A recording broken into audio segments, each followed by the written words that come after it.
శ్రీమాత్రే నమః.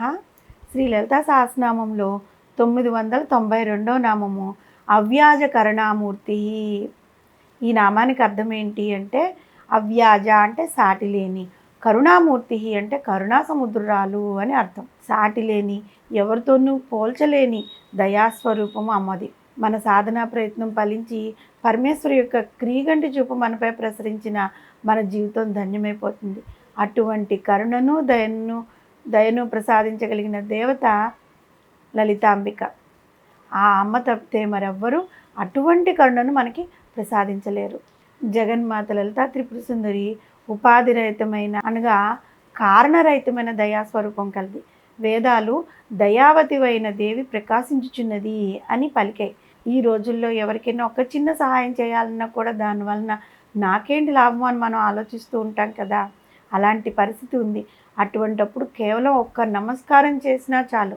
అమ్మ అని మనఃపూర్వకంగా పిలిస్తే ఏమ్మా అని వెంటనే పలికి ఇష్టకామ్యార్థాలను వెంటనే ప్రసాదించే దయగల మాతృమూర్తి కాబట్టే వసన్యాది వాగ్దేవతల తల్లిని అవ్యాజ కరుణామూర్తి అనే నామంతో కీర్తించారు.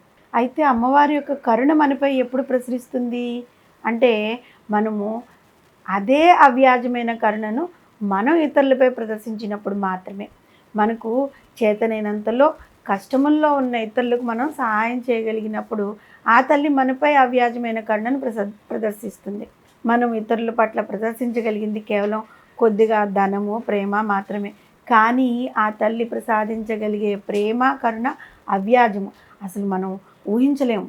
మనము ఆ తల్లి అయిన అవ్యాజ కరుణామూర్తి నుండి అపారమైన ప్రేమను పొందగలగాలి అంటే అందుకు తగిన అర్హతను మనం సంపాదించుకుని ఉండాలి. జగద్గురువులు ఆదిశంకరులు బ్రహ్మచారిగా ఒక గృహమునకు భిక్షకు వెళ్ళినప్పుడు ఆ గృహస్థులు గర్భదారిద్ర్యంలో ఉన్నారు. ఏమి ఇవ్వలేని పరిస్థితిలో చివరికి ఒక ఉసిరికాయను ఆదిశంకరాచార్యుల వారి జోల్లో వేశారు ఆవిడ. ఆ గృహస్థురాలన్నమాట. ఆమె దీనస్థితికి చెల్లించిన ఆదిశంకర్లు కనకదార స్తోత్రం చేసి జగన్మాత లక్ష్మీదేవిని ఆమెకు ధర్మను ప్రసాదించమని ప్రార్థించారు. అందుకు లక్ష్మీదేవి అంగీకరించలేదు. ఆమె గత జన్మలో కానీ ఈ జన్మలో కానీ ఎటువంటి దానం చేయలేదని, అందువల్ల తన కృపకు పొందడానికి ఆమె అనర్హురాలని తెలిపిందనమాట. అందుకు ఆదిశంకరులు, అమ్మ కేవలము ద్వాదశి పారాయణం కోసం ఇంటిలో ఉంచుకున్న ఒకే ఒక ఉసిరికాయను నాకు ఇచ్చివేసింది కదా, ఇది చాలదా నీ కృపను పొందటానికి అని వివరించారు. ఆయన విజ్ఞాపమును మన్నించి ఆ తల్లి బంగారు ఉసిరికాయలను ఆ ఇంట కురిపించింది. కేవలం ఒక్క ఉసిరికాయకే కనకదార కురిపించిన ఆ తల్లిని అవ్యాజ కరుణామూర్తి అని అనడంలో అతిశయోక్తి ఏం లేదు కదా.